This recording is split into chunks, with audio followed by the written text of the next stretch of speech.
You're busy, you've got a decent practice, but nobody wants to be decent. You want to be great, and you want to have a great practice. So how did the most productive, profitable dentist in the nation balance real life, work, and profits, and somehow make it all seem fun?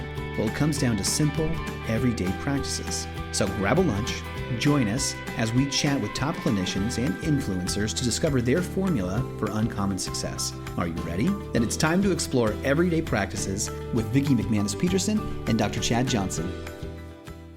Hey, welcome back. Chad and I are so excited to have a PDA Grand Slam doctor, and we call them Grand Slammers because they do three things really great. Number one, they're productive. They have crossed the $1,000 an hour line, which means they have a lot of systems in place and they're very focused clinically. Number two, they're a great leader in their practice, as evidenced by low staff turnover and raving fans of their patients. And number three, they're a leader in their community. So they're always looking at ways of giving back and contributing. So help us welcome Dr. Max Thaney. Yay! Yay! Thank you guys. Crowd goes wild. Cold wild this time of year, but And Suresh Goel is going to be very jealous because you're on here before he is. oh yeah, I did try to rub it in his face this weekend. We were at some programs, so he goes, awesome. I'm trying to find a time in here, but that's how it goes. So I'm excited to be here, excited to share. I love it. And Max, just to give our listeners kind of we typically run about 20 minutes, so we're going to be very focused here today. And one of the things that you've done really well over the years is you've gone from this place of struggling and, oh my God, how am I going to pay my bills? And what do I do about the team? And all of those things that happen early in your career when you're a new doctor, you're thriving and you're doing really well. And then you get to this place of, fine-tuning the productivity, and then you want to get into this place of fine-tuning the profitability. And you've really taken the book Profit First to heart and applied it in some unique ways in your practice. So would you mind if we kind of deep dive into that a little bit? And let's first talk about what do you have to do to maximize profits, and Chad is all about getting debt free at the same time. So there's some good stuff for us to explore. Yeah, so I guess typical story. I spent 4 or 5 years associating in different offices right out of dental school, and then I got selective. I wanted to find a really good practice with good roots, and it just so happened someone wanted a fast transition in 2010 in Brockport, New York, which is a suburb outside of Rochester, New York. So I took a look at his books. It seemed like he had a really good foundation practice. My wife was 7 months pregnant, so it was like, wanted to hit the ground running and rocking and rolling. And so a lot of what you think you know, you don't know Right. it until you're there. So I just figured, if I treat people really good and I start working through the practice and I start showing people, what's there in comprehensive dentistry, that we were going to kind of grow and learn together. And it was fantastic. But the previous doctor, he actually was retiring from clinical practice early because he didn't have enough money saved up, and he took a job working for the government in Maine. So that's why he had to transition really quick. But he realized when he started looking at all the eggs he had in his basket, it wasn't going to work for him. Mm. So I immediately knew I was having a problem that if I was going to retire in 30 years, that I had to make sure that this thing worked really well for me. So I just figured, if we get busy, we're going to get good. And, you go through different phases of that. And that's kind of when about 2014, is that about right when you guys came to Rochester? I think so. I was already in the point of where I doubled the size of the practice, but I was just, full head of steam, ready to rock and roll and just see where we could go. And so we started working with you guys, which was great because it got everything kind of linear, with the idea of we're doing great things for our patients, but let's eliminate some of the stress points there. And about 2015, we merged another practice in, so we were able to triple what the original size of the practice was, patient-wise, productivity-wise, and actually then square footage-wise. But there were still some pain points. And one of the pain points was, when I get really frustrated and things were falling down, I would take a look at the P&L, and I would take a look at what was in the bank accounts, and I'm like, boy, when I was an associate, I knew exactly what I was getting all the time. And now I'm sitting here, we're buying, we're growing, we're expanding, we're doing amazing things. Our team did a Disney trip, and I'm like, but I have zero idea where my money is going or how I'm paying myself. Yeah. And so that's... I bet you're the only dentist who's ever felt that way, Max. Probably, yeah. Yeah. Chad and I never felt that way. Right. Yeah. Well, that's it. Luckily doing stuff like Blue Sky and getting to hang out at, Spear with Chad and stuff, you sit around at lunches and you kind of dive in and you're like, wow, not all of us have We all have that problem. Yeah. So how'd you figure it out? Where was your money? It shows up on the P&L, but it's not in the bank. Where is it? Yeah. So, you hear all these people telling you got to pay yourself first. And I said, that's fine, but how do you do that? And no one ever had an answer for me that was quite good enough until I hit into the Profit First book. And it's like, well, the idea of a budget isn't to tell yourself not where to pay yourself. It's telling your money where to go. Right. And I never really kind of adjusted that. So I thought, okay, when times are tough, tax season's coming up. I want to buy something for the office. I'd be making sure that bills were checked. I'd be checking my bank accounts 5 or 6 times, a week. And I thought, if I could just get my bank account to look like with the information that I need to know everything is safe, then I'm going to be a lot less stress in the office, and then we can become a lot more strategic. So what's interesting, is that I also had picked up this book and I heard it on another podcast, Profit First by Mike Michalowicz. Mm-hmm. And then we set up kind of a mastermind time to talk this over. And thank you, Vicki, for doing that. And so funny enough, concomitantly, when I was finishing reading that, you were like, hey, I've figured out how to implement this new stuff. And so if you remember, like halfway through, I was like, is this Profit First? And you're like, yeah. And it really was a great read, energetic. The poor guy tells, how he got down in the dumps before he dug himself up. Almost like the Jordan Belfort way of the Wolf on Wall Street kind of guy, where he was up, he was down, he was up. I mean, Dave Ramsey even has done the up and down and up kind of stuff. Yeah. I hope, like you, to just be on the up and then down and then up, but not back down. These guys go up, down, up, and that's way better than up, down, up, down, up, down, down, down, down, down, down. Yeah. So Max, what was the first best thing you did? So you said you opened up more than one bank account, I think. Yeah. So the first thing about it was we got to figure out where the money's got to go. So I used to have 3 accounts for my business. 2 that were receiving. So one where all my cash and checks went in, and one for my credit cards. And then I had a savings account. And then as we expanded and started doing comp finance, I kept that into a separate account too. But I started to think to myself, okay, this book. So what we did was we got rid of it. So everything came into one bank account. So that's just the checking account. So all cash, credit, and checking deposit goes into there, and that just accumulates for the week. And then at the end of the week, when everything is cleared, we separate that based out of what our P&L looked like. So the accounts that we set up were our operating expenses account. So that's where all the checks come out of. We have our savings accounts. That's our baseline protective numbers. And then we have a tax account. So we're going to save throughout the year so we don't get shocked by Uncle Sam. And then there's 2 other accounts, and I never thought about this until I read the book.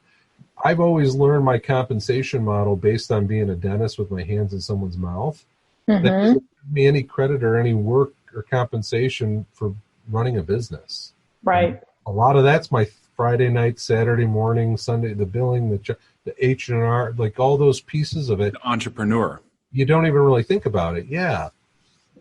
And so, once I got those accounts established, so don't worry, Chad. It took me about 2.5 months to get those in. What did you call that account? So you have operating, savings, tax. And then I have a profit account, and then an owner's equity. So when I started looking at my P&L, I realized, I was grossly underpaying myself. If I was an associate in my own practice. Right. So I started just taking a look what normally comes through on the P&L, and I started to set some little benchmarks so that I could allocate where that money needed to go. And the first one is the easiest to tell because you can look at your overhead expenses. Not that you're in a great place, or maybe you are, but at the time we were at like 73% overhead without my salary. Mm-hmm. And so if that's what I have to pay every month to get out there, that's what we're going to put in as far as the percentage wise. And then I took 15% and started to look at that's what I was going to put in for taxes to save. So that became 88% of where all my money was going. I didn't like that, but it's what I needed to see to help kind of work to the next phase of it. So between the next 12% there, I split that up between our savings, the owner's equity, and the profit. And Maxwell, it seemed as though what I liked about the book too is they said, listen, if you need to be at a target percentage of this or that, and you want to change it from your reality of, let's say, 10 percentage points down, you don't just automatically just make it happen. He's like, put it where reality is, and then set. So that was later on in the book that he talks about, every once in a while, try and change it 1% at a time until you are within range of what you're trying to make it. Yeah. So what we did, I brought my office manager and Katie, who's phenomenal. She is phenomenal. Yeah. And so I just showed her, I go, this is where we're at, but this is where I'd like it to be. And I didn't explain it to her because I want to be some, fat cat, rich guy. I just said, look, I take a lot of pride in what we do, but if we can't control where this is going in, I can't control how nervous I'm going to be about my day and how everything's operating. That's a lot of stress on me.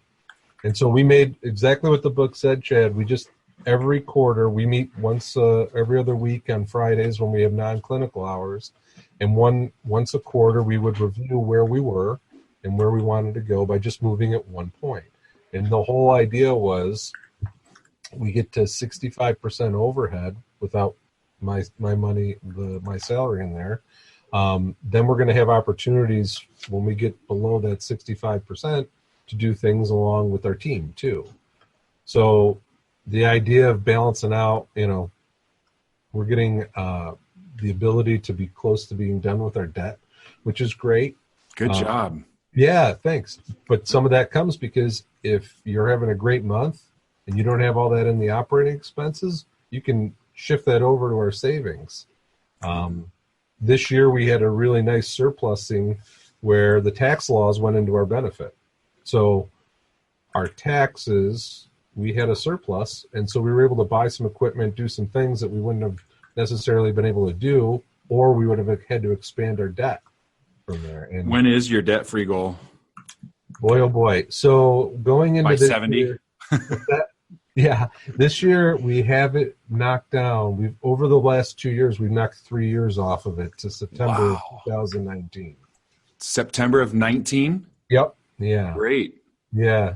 And so we kind of borrowed something from Dave Ramsey too.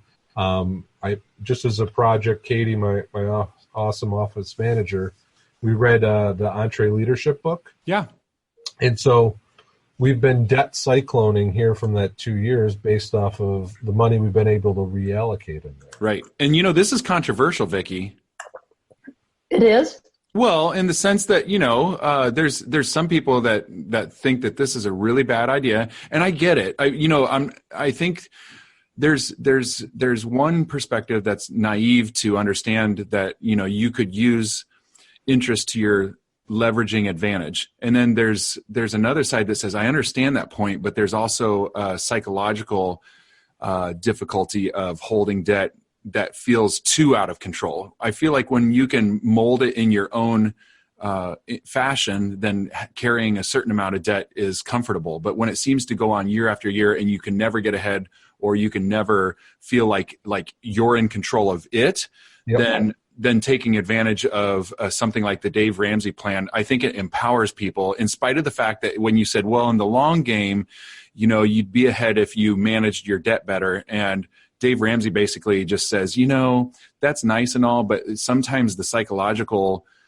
difficulty that it affords a lot of dentists, and I would say more and more with all the cool toys that we can buy, that it puts us into a bind, and that then makes us make more poor choices or unable to make the smart choices that we should make. So it's the Maxwell. Vicki and I have gone back and forth on this kind of stuff because it really is difficult. I get it in one way that I want to pay stuff off slow enough that I can, have a cash reserve and be able to, and I get that. But I also, Maxwell, tell me if you've thought this.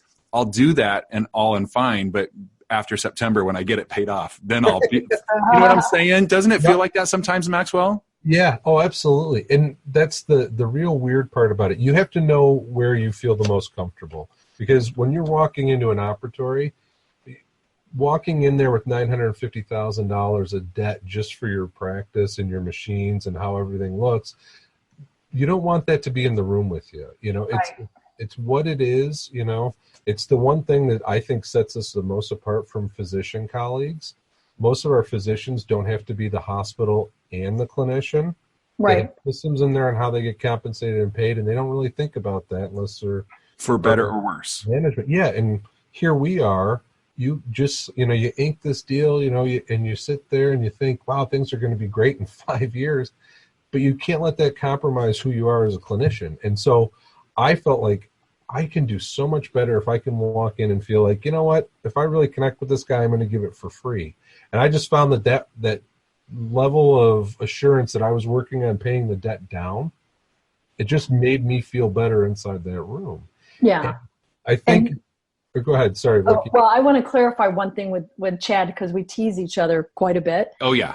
The reality is we're on the same page. Yes, of course. It's good fun. And I think our philosophies are very similar. Here's my thought process, right? And Max, I think you really laid it out so well. So I'm going to speak to what you spoke, which was freedom. That mental freedom, that psychological freedom, like I'm not behind the eight ball, particularly with money. And money, I've done a lot of research in the energy of money and the emotional impacts of money in our life and things like that. So you need that freedom to be the best clinician you can be. I get that. But freedom comes from discipline, right? And discipline comes from knowledge, and that knowledge comes from understanding your numbers. And understanding your numbers comes from organizing your financials. Which is what Maxwell has done so well in the last few months. So great. Yes. And then once you see it, I mean, I'm telling you, what have we had? 1,500 people come through PDA in the last decade or so. Every time we say, how many of you have a profit and loss statement? Hands go up. How many of you look at it every month? A lot of hands go down. How many of you look at a budget versus actual? I think we've had 30 people, right? So it's so easy to load the budget, and then you can see month to month, and then that's where you got to get brutal. So I agree with the debt reduction, but you have to be willing to have that discipline to say, okay, if my supply budget is 5%, it's 5%. It's not 6 or 8 or 9 or 12 or right. But they had a show special. I mean, that's the discipline. And I love, you don't go from a 33% labor cost to a 23% labor. You go, it's a combination of, it's ratcheting up production a little bit and simultaneously ratcheting down those expenses. By even just holding it, if you get your production up and then you hold the line on your employee costs. Yep. It's not like you have to tell everyone we're cutting your pay by 10%, but over you can freeze it and then increase your production and collections. Well, PDA taught me this, and it's just a known fact. Most dental offices, if there's a problem, it's on the production side. And is my time best spent helping patients, or is it spent, counting cotton rolls, lunches trying to find out how I can get a cotton roll for 19 cents? Right. No, it's probably because I was thinking about the Super Bowl and not paying attention to my patient's needs. Wow, there it is. So it's like, for me, it gives me a really nice, when you break up these accounts and your operating account is there, I can now delegate that out to my office manager. So she knows, she's putting the bills in, she just knows what the money gets allocated into there, and she knows if we have a problem. So if she's got everything that's on the horizon and I say, hey, let's go do this C class. And she looks and she goes, well, how are we going to pay for that? We're Right. going to make sure that each week, we're going to have to cut like 2% out of the operating expenses. We're going to have to get lean so that we can afford doing this, and we're not going to be taking out debt for it. And it's so. Hey, I've got a gift for you. Oh yeah. Yeah, we talked about this a little bit in the mastermind group last month, but we have inked our deal to become a group purchasing organization. So we're going to start rolling that out, and without change of habit very much at all. Like the average dental practice doing $1 million, right? And you're paying 6.2% in supplies, which isn't bad. Can save on average 23%, which is $14,000 a year. That's awesome. Without shifting much at all. So thank you for being willing to be on this podcast, because it's going to help us roll this out to our PDA members to see. Yeah.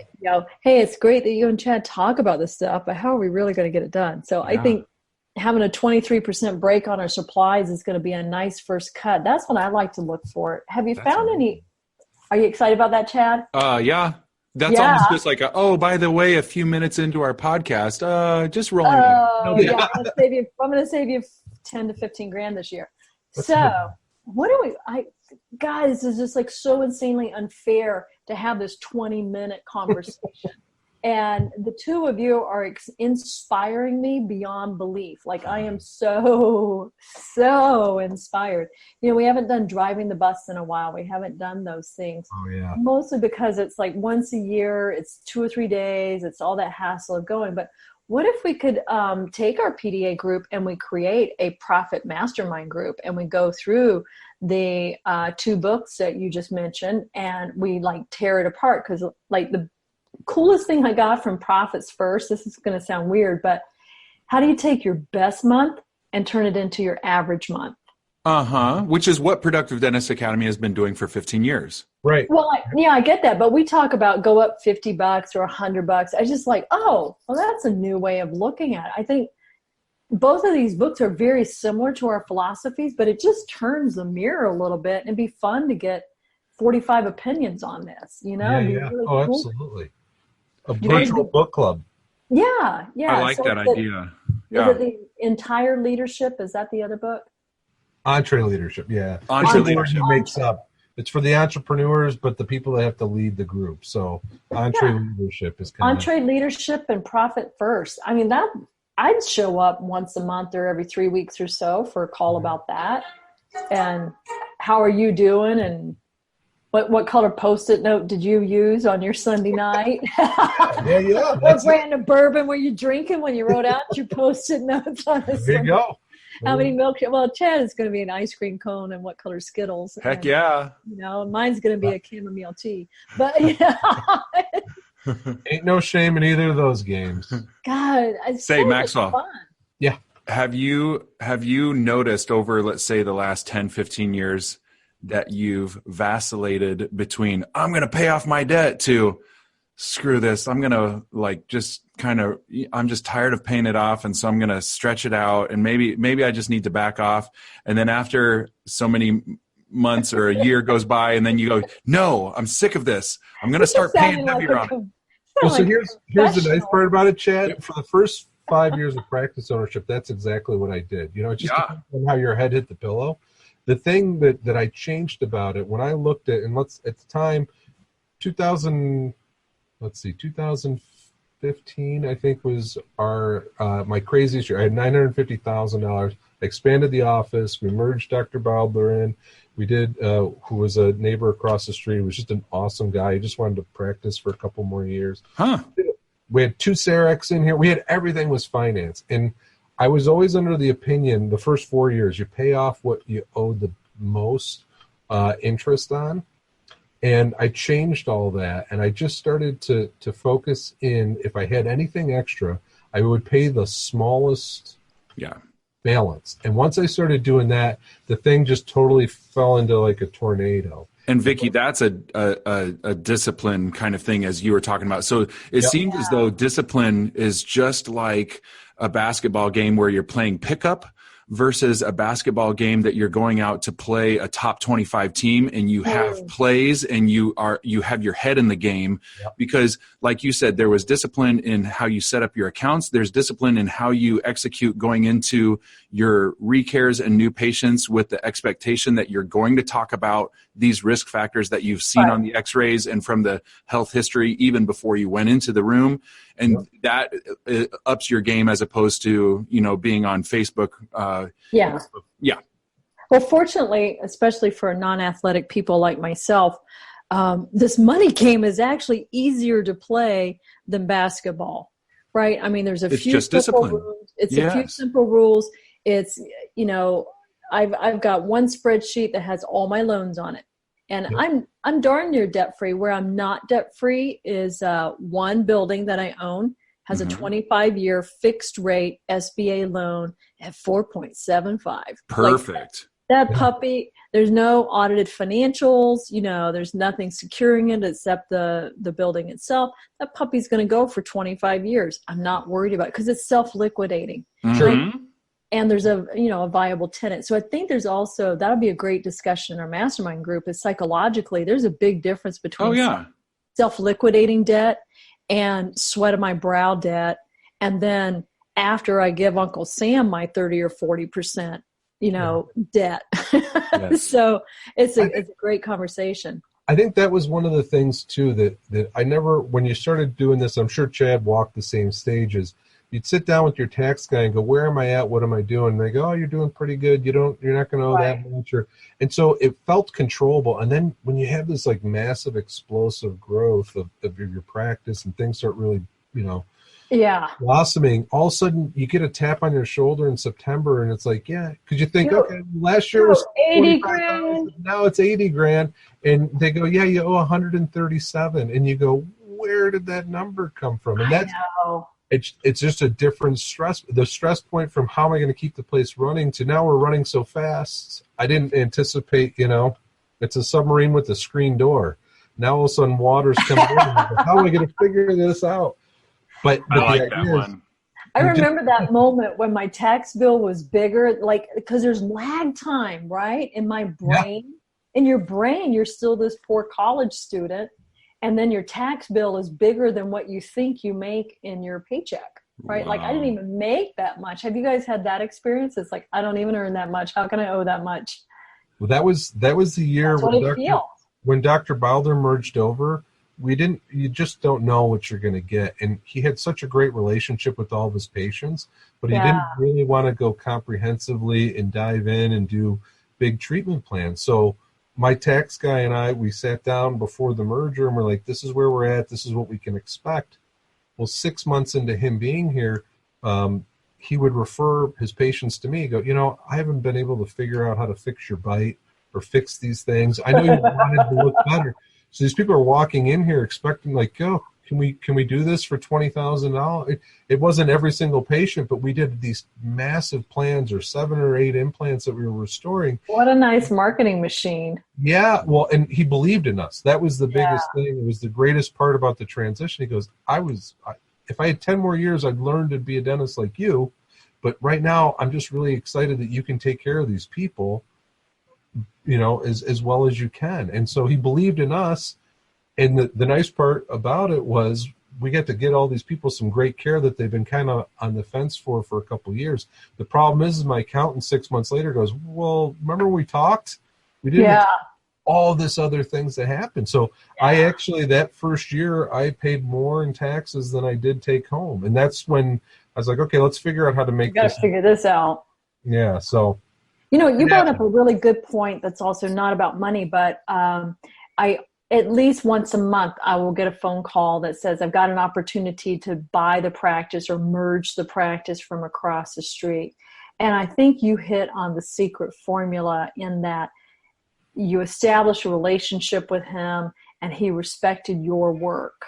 And so he was willing to refer, because that's where I see that those kind of space sharing or timing out till retirement mergers fail is when the older doctor merges in. They don't really understand what you do. They may not believe in what you do. They're kind of there one day a week and there's no real relationship.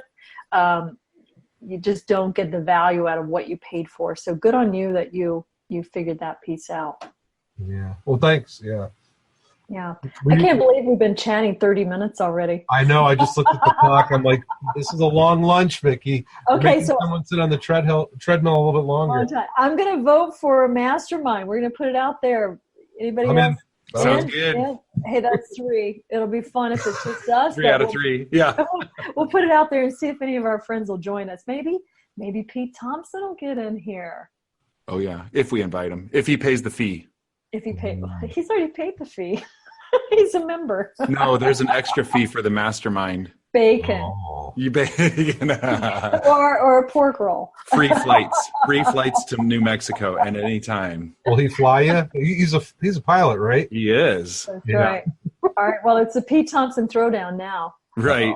I like Hey, it. Max, thanks for playing with us today. Thank you. Oh, no problem. Thanks for having me on. If this helps somebody figure out how they can put a little less stress so they can be a better to their team and better to their patients, then that works out great.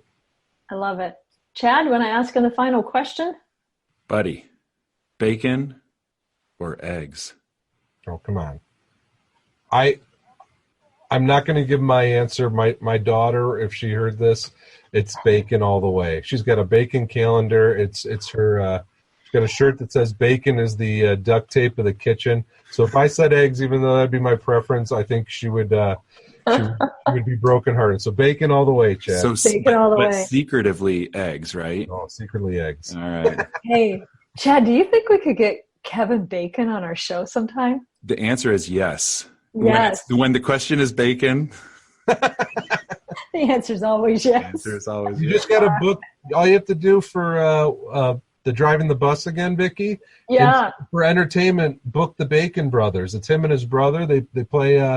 They're a band. It's great. Oh, I'm going to look into that. Yeah, Thank I you. accidentally bumped Blue it. Sky 2020. Oh, Bacon nice. Brothers. I love it. Excellent. Awesome. Thanks so much. Oh gosh, thanks so much, guys. Bring your lunch or take us to the gym again next week to improve your everyday practices. Also, subscribe on iTunes, follow us on social media, and sign up for our email list. Now get out there and win with everyday practices.